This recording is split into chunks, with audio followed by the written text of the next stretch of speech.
আচ্ছা আপনি কাল আসলেন না কেন? হয়েছে, বাসা থেকে কল করেছি। হ্যালো, কি হয়েছে বলো? আচ্ছা ঠিক আছে, আমি এক্ষুনি আসছি। ওকে। কি যেন ঝামেলা হয়েছে বলতো, মানে এক্ষুনি বাসায় যেতে হবে। আর আপনার প্রশ্নের উত্তরটা আগামীকাল দিব। আসি। কি হয়েছে? কনাকে যারা দেখতে এসেছিল তারা না করে দিয়েছে। কেন না করেছি? কনাকে পছন্দ হয়নি? পছন্দের ব্যাপার না, কে জানি ছেলের বাবাকে কল করে উল্টাপাল্টা বলেছে। প্রত্যেক এলাকায় এরকম মানুষজন থাকে যাদের অন্যের ভালো ভালো লাগে না। এই তো কয়েকদিন আগে মানুষের কথা শুনে আমার আব্বা আমার বিয়েটা ভাঙল। এই, তোমার চোখের সামনে তুই হ। আমার কথা শুনতে তো আপনার ভালো লাগবে না, সত্য কথা শুনতে কারোরই ভালো লাগে না। চুপচাপ দাঁড়িয়ে আছেন কেন? আমার মনে হচ্ছে আমাদের আর কখনো দেখা হবে না।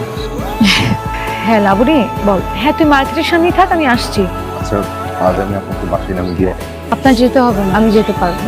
আর আপনি আমাকে নামিয়ে দিতে গেলে এলাকার মানুষ নতুন করে আমার চরিত্রে একটা দাগ কেটে দেবে। কি দরকার? ভালো থাকবেন।